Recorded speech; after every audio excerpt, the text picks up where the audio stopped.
That's right.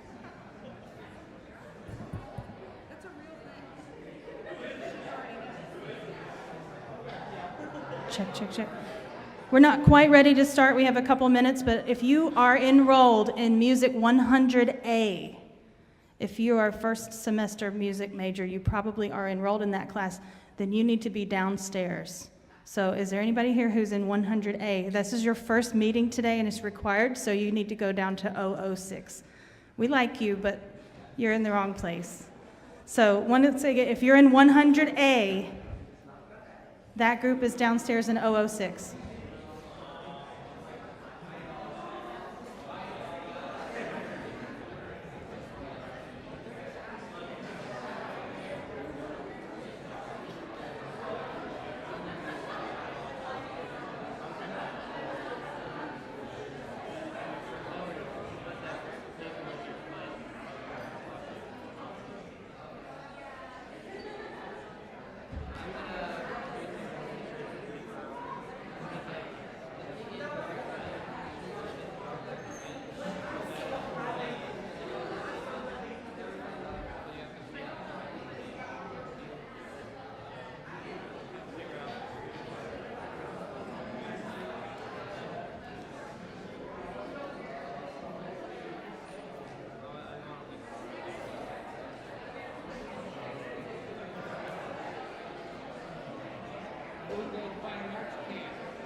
guess you're ready to start, huh?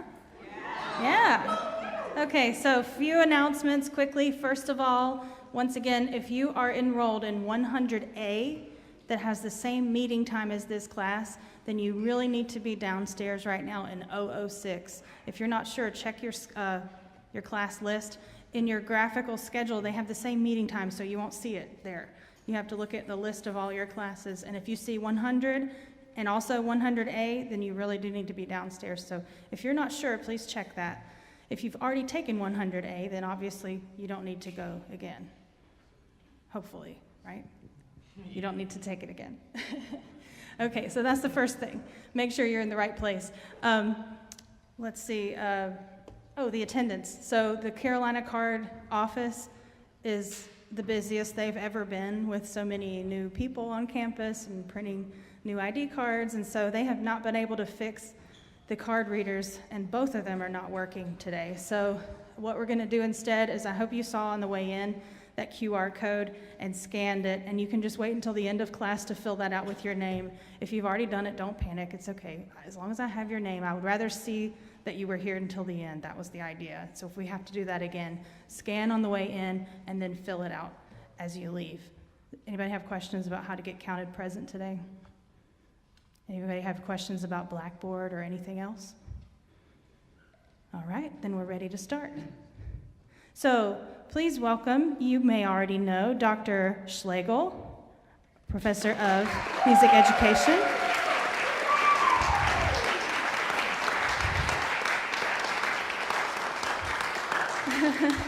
And she has brought us a very special guest. We were so lucky that we're able to get him here today. He was in town just for a few days, and he agreed to stay an extra day just to talk to you and meet you.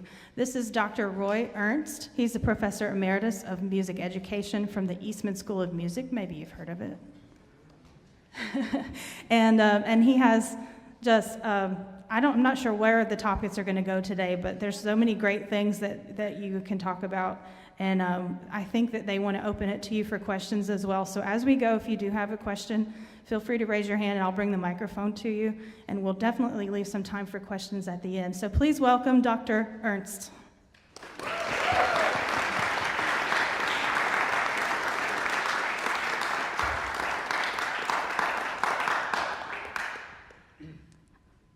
I don't even know that I need a microphone, but I'm going to commit to using it. So good to see all of you. I want to encourage you, if you do have a question or a comment, you don't have to wait until the end.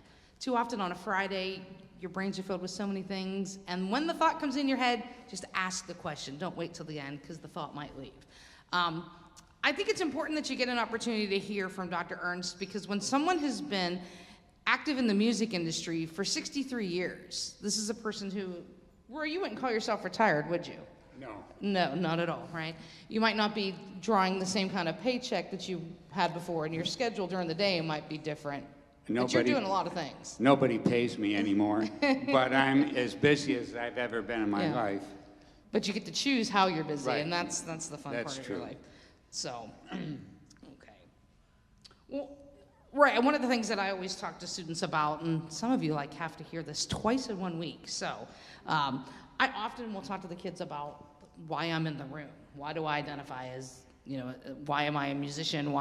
How did I end up as a music teacher? All of those things. So I'm curious about your musical background, and what were the forces that kind of got you interested in music, and what you did with that, and just let you kind of talk about your musical soundtrack. Okay, I'm going to talk a little bit about the ancient world when I was born and went to school. I was an undergraduate like you in 1956 at Wayne State University in Detroit, where I paid $115 per semester for my tuition. Can you believe it? And so I'm 85 now. So you're hearing from, I'm proud to be 85. You're hearing from someone who's been around quite a while. And in about 10 years, I started teaching in 1960. So I've been teaching 63 years, and I still love doing it. And after I was teaching for about 10 years, I went to University of Michigan for a PhD, where my tuition charge per semester was $2,400. And I'm telling you, you've missed out on some good things, because during that time, it was rare for students to take out loans, you know, to go to school. We could, generally speaking, manage to pay for things. Anyway, my interest in music goes back to my family. My parents loved music. They wanted my two brothers and me to play music. My oldest brother was a piano player, a very good one, who gave recitals, and the next brother was a violinist. And they went to a recital one time and heard a group that consisted of piano, violin, and flute. And so they thought, well, that settles it. Roy will be a flute player. So I didn't have all that much to say about it. But anyway, it worked out pretty well for me. And at the time I started playing flute, it was not a popular instrument. Directors would say things like, wow, I've got 4 flutes this year. As in, isn't that great? Because usually I only have 1 or 2.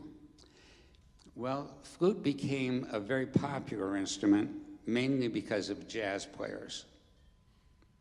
So like in the 1950s and 60s, there was a flute player by the name of Sam Most, who played a tune called Cool. And then there was the Swinging Shepherd Blues. And mainly, the jazz players knew where the sound came out of a flute. They would place the microphone right in front of their mouth, like this microphone is, and you can play any note on the flute, including the lowest note, very softly, and it's picked up very well. When you're playing the flute, you don't have a sense of where the sound is coming from. It doesn't have a directional quality to it like a trumpet, you know? And so at that time, I'd see bands set up on stage like good university bands with the end of the flute all facing the audience like this, thinking that the audience is going to hear a lot of flute sound, you know, because the end is facing the audience. And I'm sure that everyone must have been pretty shocked when these jazz players started playing. You could hear everything they were doing so clearly. So anyway, that's kind of how I got started on flute. My 2 brothers and I played music together our entire lives, and just had a wonderful time doing it. I started teaching in elementary school. You know, I went to college to become a high school band director, but there wasn't a high school opening in my area that first year, and it was beyond my ability to think of moving someplace far from home at that point. And so I took a job teaching elementary school. I absolutely loved it. Those kids are so honest. Plus, there's no question of what you've accomplished as a teacher, because you started from 0, and any place you got was what you accomplished with the kids as a teacher. And one of the moments I remember very well was a little girl saying to me, "Oh, Mr. Ernst, you have 3 pair of shoes. I thought you only had 2. You know, so those kids are checking you out. And, you know, having become a wealthy elementary teacher, I guess I went out and splurged on a new pair of shoes. But these kids recognized it right away. So then I became a high school band and orchestra director, brand new school. It was wonderful. And in my life, I've always wanted to do things that other people aren't doing. I've always liked the idea of doing something new. You know, instead of like trying to create the best concert band and the best orchestra that in the area, you know, and make that my goal, I created really good bands and orchestras that got superior festival ratings. But I taught the first guitar class in Michigan. And at that time, the idea of someone teaching guitar made me kind of a heretic. because everybody was worried, gee, if these kids start playing guitar, they might be dropping out of orchestra. They might be dropping out of band.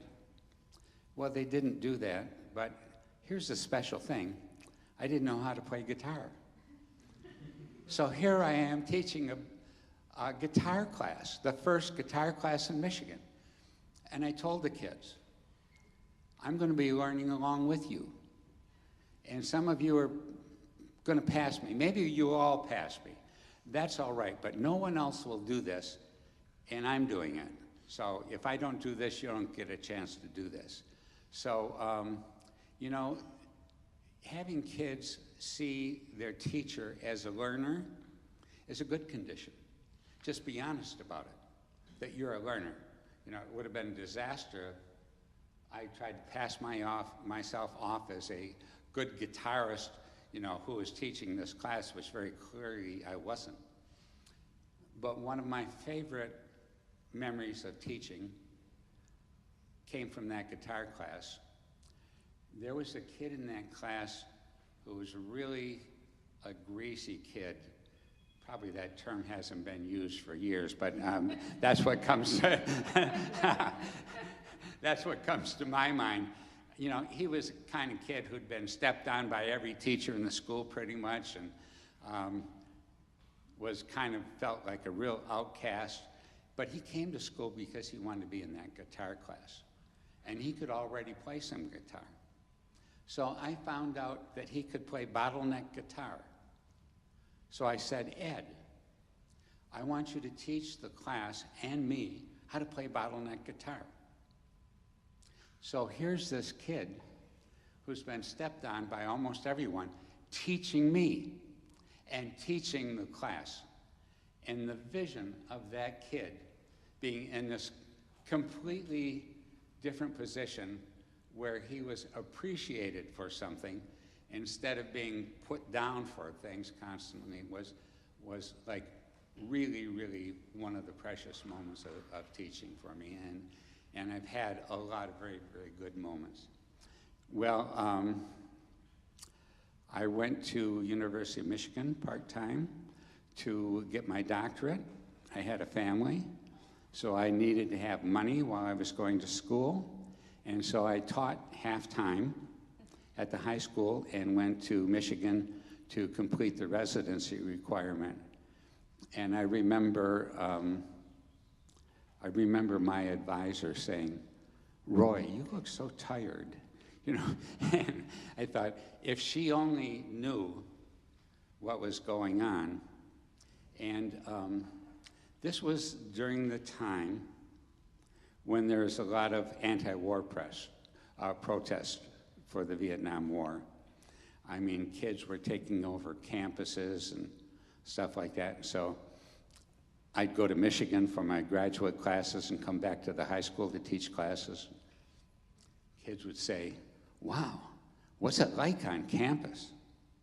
So, oh, it's incredible, incredible. Kids are matriculating. They're doing it right in front of other people, And so, it was a big topic about what was going on in college campuses at that time, and I was on one, so the kids were really interested in that. I left that school job and went to Georgia State University in Atlanta, where I was the flute professor, the wind ensemble director, and the music education professor. And those were good years. I loved doing all of those things. The kids at Georgia State were wonderful. It's an open enrollment school. You don't have to pass a test.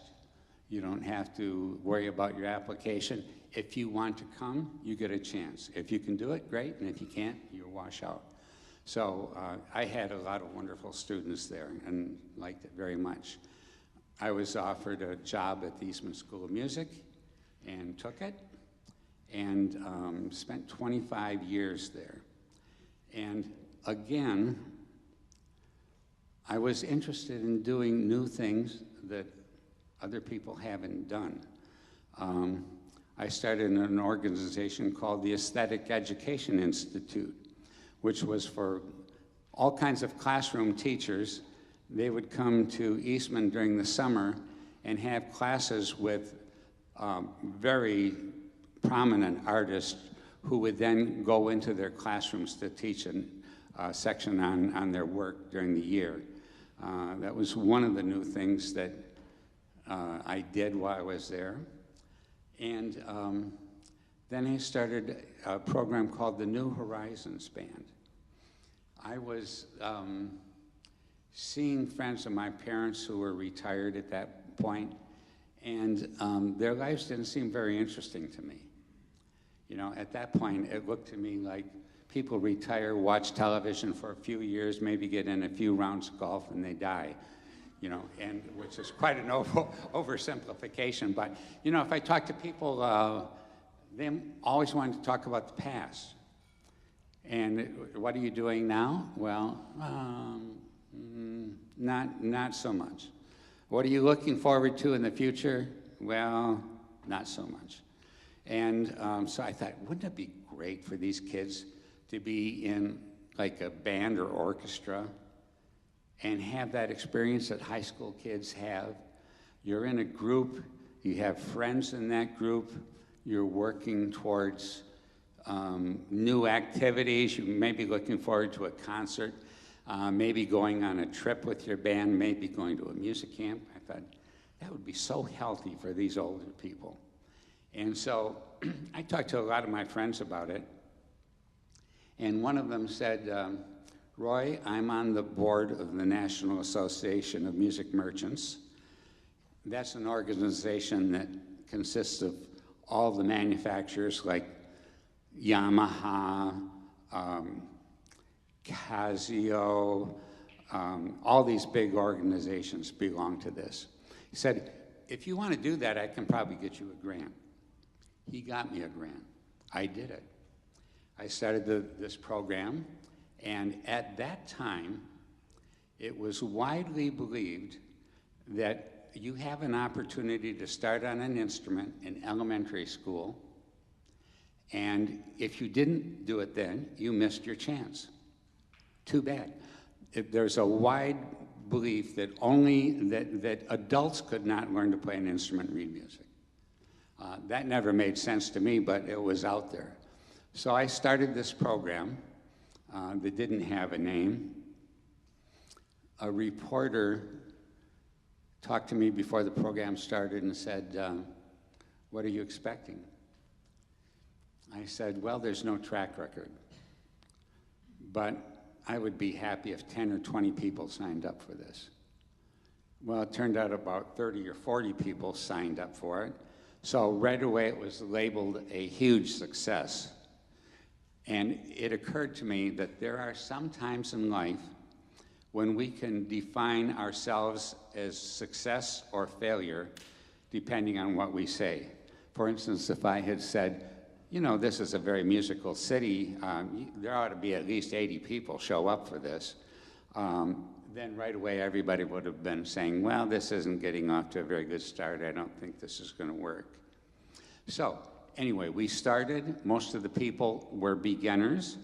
And something I want you to keep in mind is that over the years, around 20% of high school students participate in school music.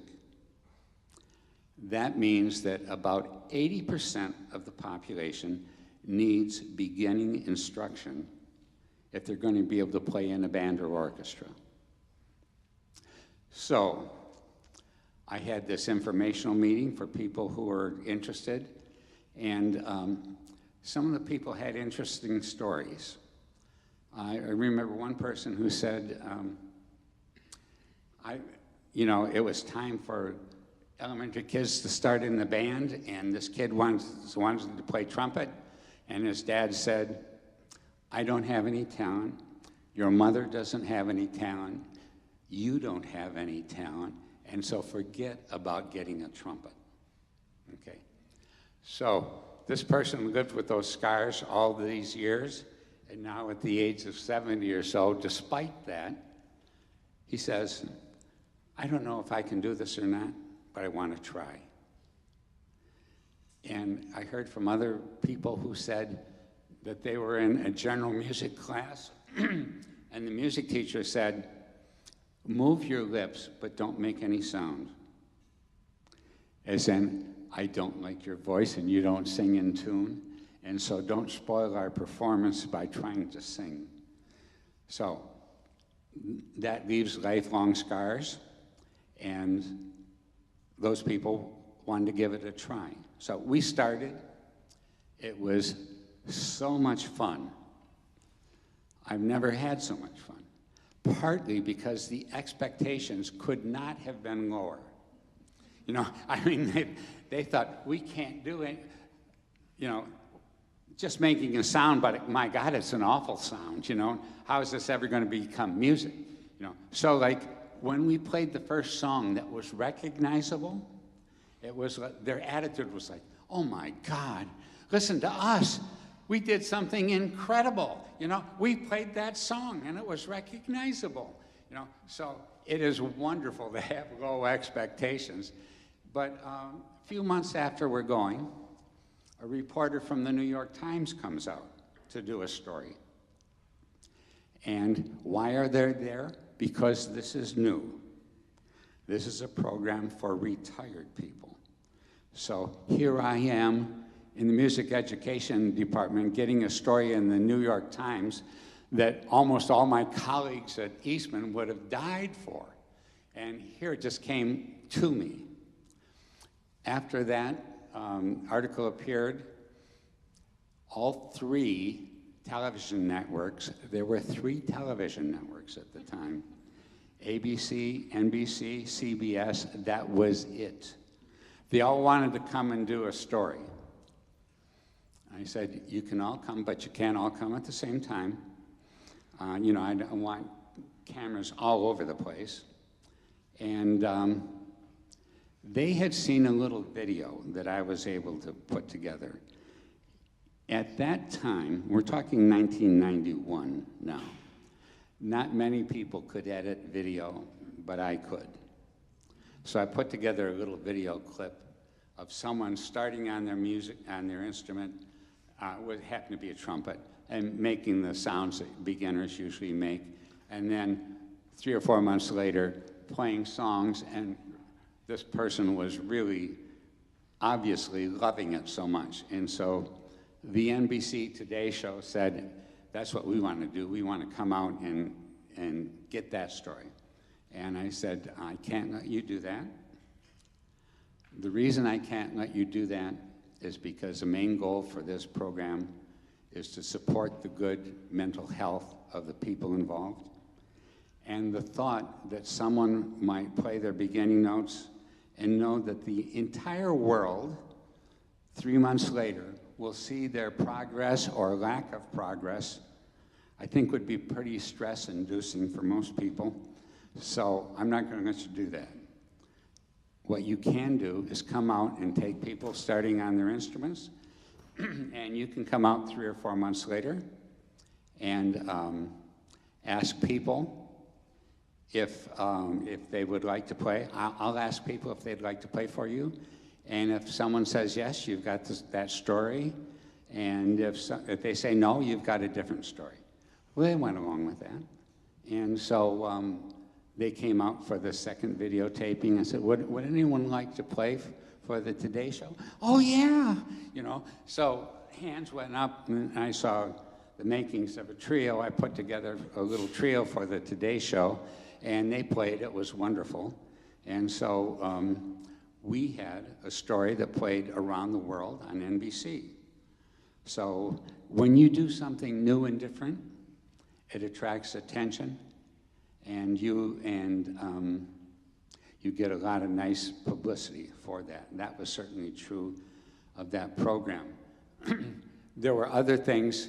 You know, I think people will like playing this band, but I'm not sure we'll get an audience for concerts. That was so completely wrong. We played our first concert. People flew in from all around the United States for that concert. Think about it. Mom and Dad or Grandma and Grandpa have been to every concert you played from elementary through high school, and now Grandpa's playing his first concert in a band. You go to that concert. So like people flew in from Florida, from Seattle, from all over the country, and we had a wonderful audience for that concert. And, you know, here I am at the Eastman School. I don't know if you know much about Eastman, but there's quite an obsession with playing extremely well. I mean, when most Eastman grads go to play with the symphony orchestra, it's like a parallel move for them instead of moving up, because the groups play on that level anyway. So here I am at the Eastman School with a bunch of beginners, you know, and so talk about being out of step. I just owned it and loved it. You know, at the very first concert we had, I said, some people on the stage have only been playing their instrument for a few months. Some of them will be playing solos tonight. I don't know when, you know, but I'm pretty sure we're going to hear some little solos now and then, you know, so it was just fun. And, you know, I went to Grand Rapids, Michigan for the start of a band, and was in an auditorium where the band had to walk down the aisle to get onto the stage. And then as they were walking down the aisle, I heard a little voice say, "We're with you, Grandma." You know, so there were like so many wonderful, wonderful moments.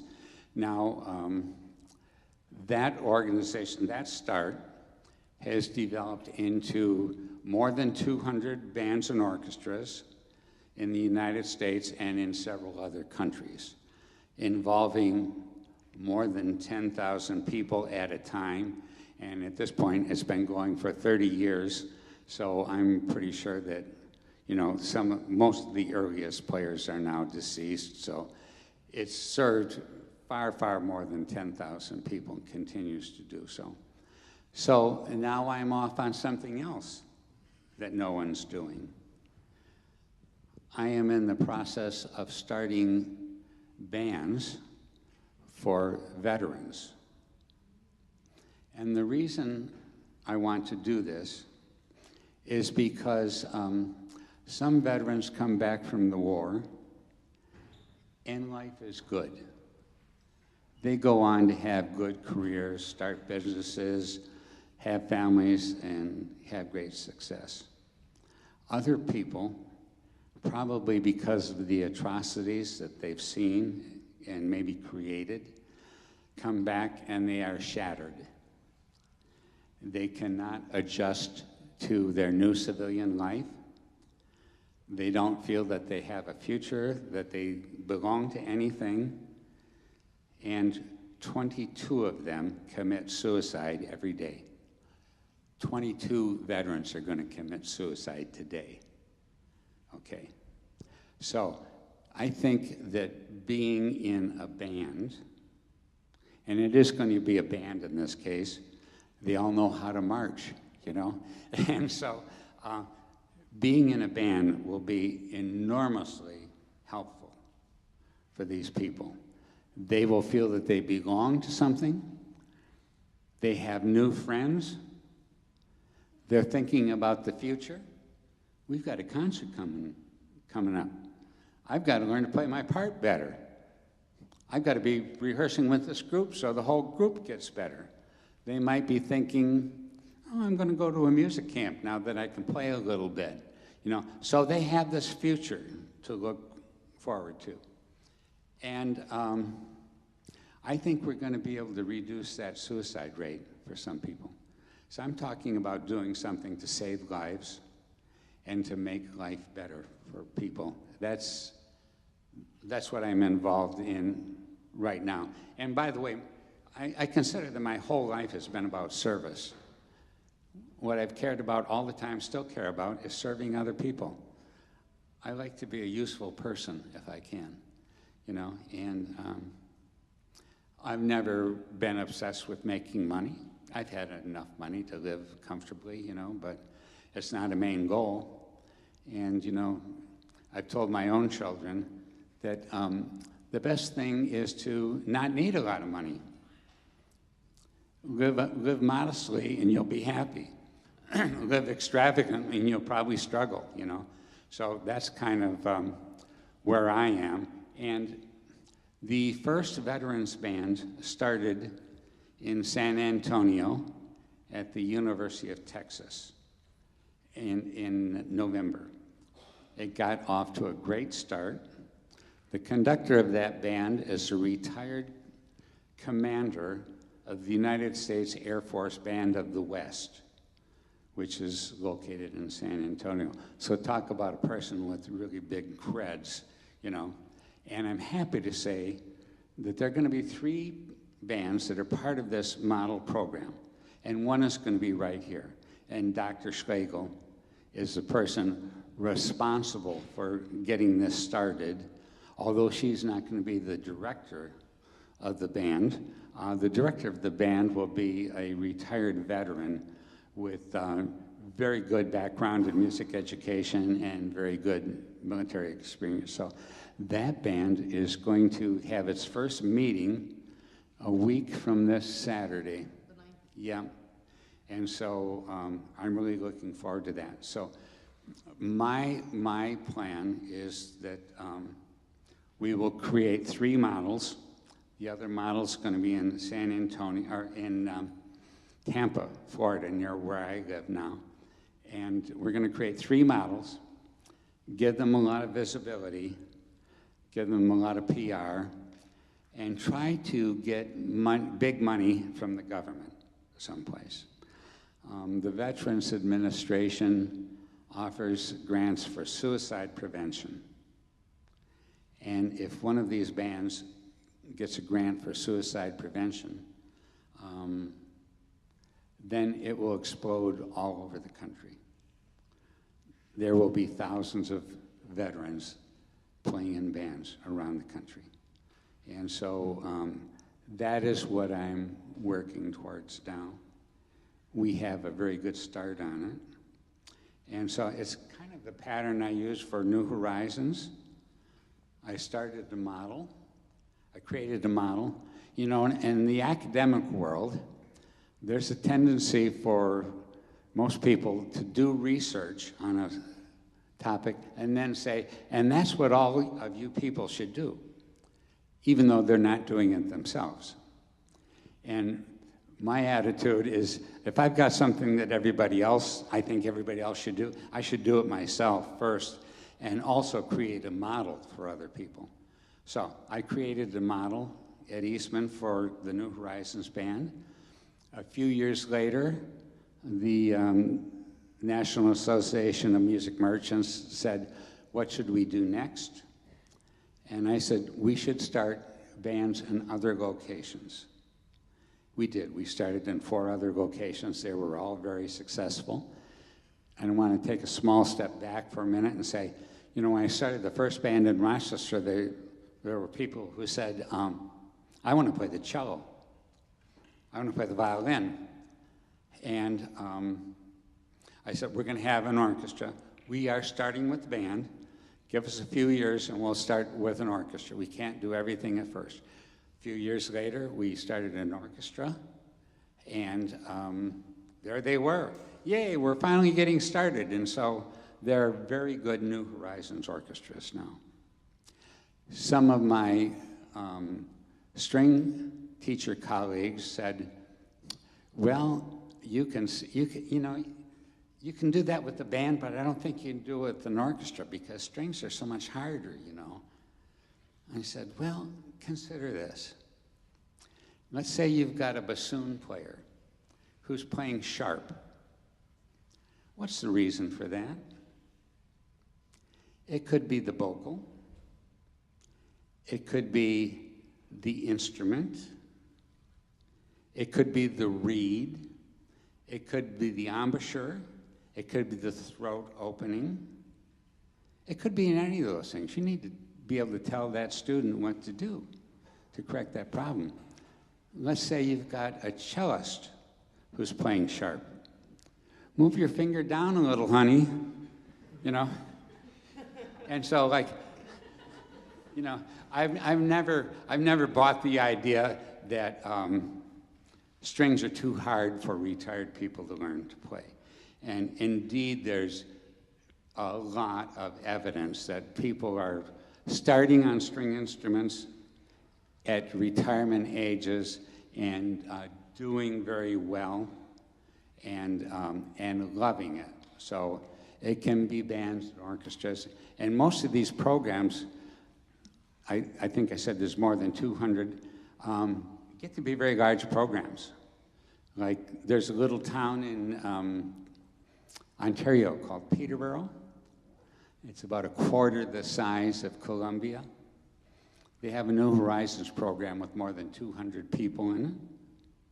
Advanced band, intermediate band, 2 beginner bands, orchestra, chorus, jazz band, brass ensemble, wind ensemble, Dixieland band, German band, on and on and on. And so these programs can get to be very large. But the overall theme of what I'm saying that was special for me is wanting to do things that other people weren't doing. Teach the guitar class. Start a program for retired people. Start a program for veterans. And there's one little bit of information that I want to put out there for all of you that's not about any of this, and that's about group instruction. I know that we all have the feeling that the relationship between a teacher and his student, one-on-one, is sacred, and it is the most wonderful, highest level thing that could ever happen. And I'm not arguing that, but I want to say that group instruction has appeal to a lot of people. And so for those of you who are performance majors, if you're in music education, group instruction is your specialty. You know how to do it. And a lot of other people, you know, if you took a 30-year-old performance major and gave them a typical class, they wouldn't know where to begin. You know, they'd want to teach one person at a time. I've seen that happen. So, group instruction. Give you a couple examples. There's a guy who ran music stores, and especially sold organs, but he didn't have private lessons for the organists. He had groups. You know, a group of 5 or 6 organists would come in, and they would have a little social gathering before, maybe have some coffee and talk and stuff before their hour-long lesson. Then they would play together. They would do some more social things. They would play for each other. That was a common thing instead of a rare thing. He became a multi-million-dollar person. He donates buildings. His name's Bob Fletcher. There are Fletcher music stores here and there around the country. But anyway, his great success had to do with group instruction. And living in Atlanta, I wanted to get piano lessons for my kids. There was a person who was offering group instruction, and her waiting list was so long that I could never get my kids to get piano lessons from her. But she had a piano lab in her home, and you know, giving lessons to, say, 6 kids for $10 or $15 each, maybe $60 to $90 an hour.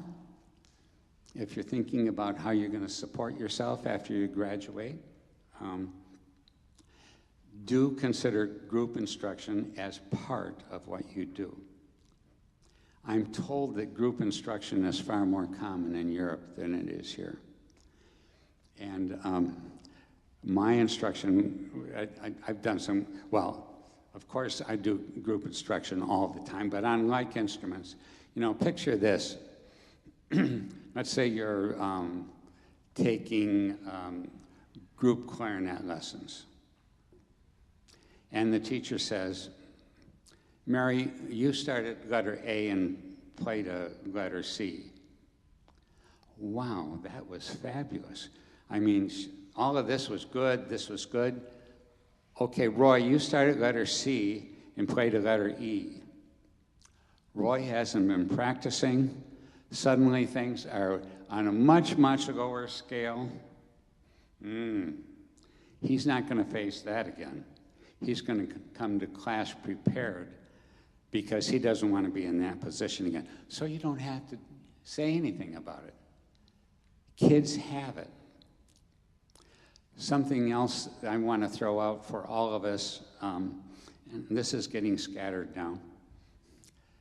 Please never put anyone in the position of performing something that might not work out well. And there's something that works against that. Every kid who's performing and working on this piece now that's pretty hard, they can almost play it. They want to show everybody how advanced they are. And so they play that on a recital, and it turns out badly.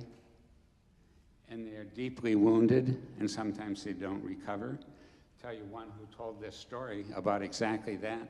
Do you all know Diana Krall, pianist and singer?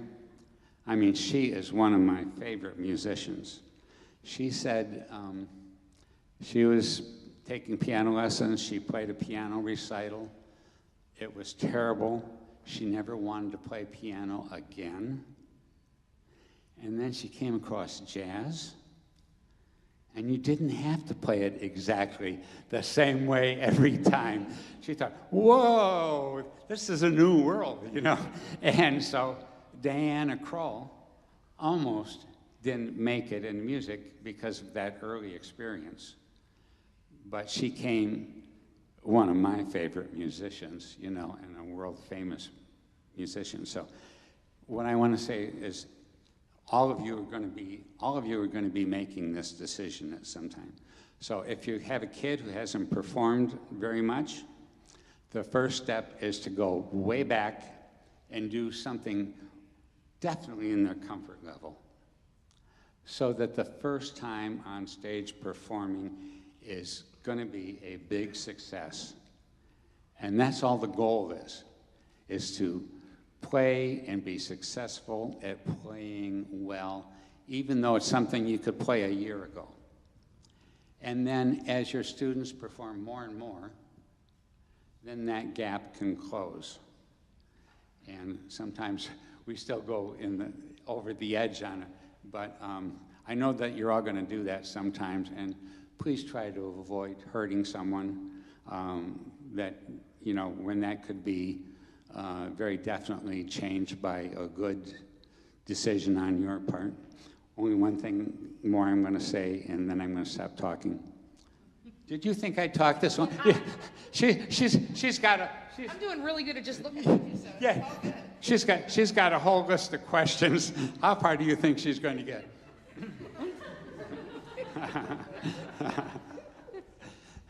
The other thing I want to say is that you are at a very good music school. I have visited many, many university music schools. This is an outstanding music school, and especially for things that are oriented towards the future. So if you really take advantage of the things you have at this school, you are going to have a wonderful career and a very enjoyable career. I have that same problem. Hey, do you have some questions? My God, we're out of time. Well, that's all right. It was time well spent. Sorry for the speech. No, it's all right. I mean, when someone's been in the music industry for 63 years, I mean, they have a lot to say and they have a lot they want to share. I mean, I know I appreciate just that the things you have done have probably made music making possible for people who didn't think they could ever get to do it. And I think that's a life well lived. Hey, so you talked a lot about the highs and the big accomplishments of your career. I wanted to know, what were some things where you felt like you were at lower points that you had to climb up from? Yeah, of course, I've struggled to forget those things, and so now, you know, I want to be, I want to be sure that you know that I've had those moments. I've had bad performances.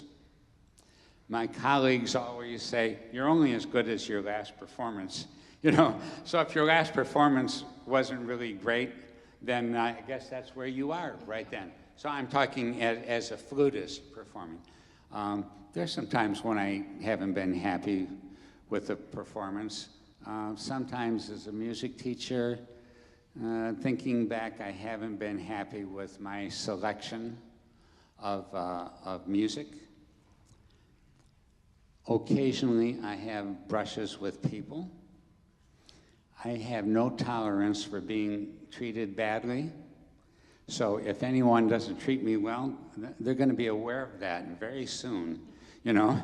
And some of those were mistakes. And I say one of my biggest mistakes has to do with email. I have written some emails when I've been angry that have been really bombs, you know, really like destructive. And in retrospect, I wish I had made a personal call or visit. So be careful about emails and or texting, yeah. And so I would say that was in the largest category of my mistakes. And so, but you know, I've recovered. I'm here. I haven't given up. I'm still plugging along. Any other questions? It sounds like you have more regrets about things you said to people than notes you play out of tune. Hello, over here. Hello. Before I ask my question, I'd just like to say thank you for starting the program for military veterans. I think my dad actually might be interested, so that'd be pretty cool for him. Anyways, so my question is, and with all of your years of teaching, what would you say is your biggest pedagogical challenge? And not necessarily how did you overcome it, but how did you get better along with it to, I guess, make it a little bit better? I'm not sure that I get your question, but I'll have a shot at it. The words that are sticking out in my mind are pedagogical challenge. Okay, well, I've developed my own pedagogy, and you must do this also. You know, I've decided how I'm going to teach rhythm, how I'm going to teach people to play music, and how I'm going to present myself as a person. One thing I want all of you to keep in mind is that the main thing you teach is who you are. Kids care about this. They will be looking at how you treat people. Is he fair? Is he reasonable? Is he unnecessarily harsh? So you're teaching who you are. Now, a good thing is that music teachers love what they're doing. That's why they're here. So you are mainly appreciated for someone who really cares about what you're doing. And that is a very good thing. Pedagogically, I like to include as much music in my instruction. And the reason I'm saying that, I taught a class at Eastman for performance majors. And I thought, these kids are going to go out and spend their lives teaching, and no one who knows anything about teaching is ever going to give them advice. And so I offered this class, and a lot of kids took it. And I remember saying to one student, after sitting in on a clarinet lesson, there wasn't any music in this class. I want you to think about that. You started out playing a bunch of scales, and then you went to articulation etudes and spent all the time on that, and it was over, and the student didn't play any music in this class. So I really want you to think about including good, appropriate music in your class. And so one of the things that I spend a lot of time, all good music teachers do, is spend a lot of time picking the music you're going to use. And ideally, it should cause your students to have to reach in order to do it, but it should be within their reach. If it's not within their reach, you've just created a failure experience for the students and unhappy situations. So the selection of music is a big part. And when you go to teach that class, you have to know what you're going to do. You have to develop kind of a toolkit, methods for certain problems. What do you do when a group is out of balance? What do you do when the articulation is bad? What do you do when they need instruction on rhythms? Well, I mean, one of the things I really believe in is sing it before you play it, especially at elementary levels. I mean, there's so much power in that, you know, because they can hear it, they can sing it, then they're already partly there when they try to play it on their instrument and introduce the thing that's new to them, which, where are these keys? And how do I make a sound? So, like, sing it before you play it. That would be an example of part of my pedagogy. So, We're writing a book for beginning adults, so that's, we'll get to use a lot of your pedagogy in our new book, so that'll be great. You've been really, really wonderful human beings, especially if you sat in the front row and you're like, gosh, I can't escape if Dr. Schlegel sees me fall asleep. Like, I'm in trouble. So, Well, thanks, everybody. Once again, make sure you fill out the Google form that you got from the QR code. Let's thank Dr. Ernst one more time.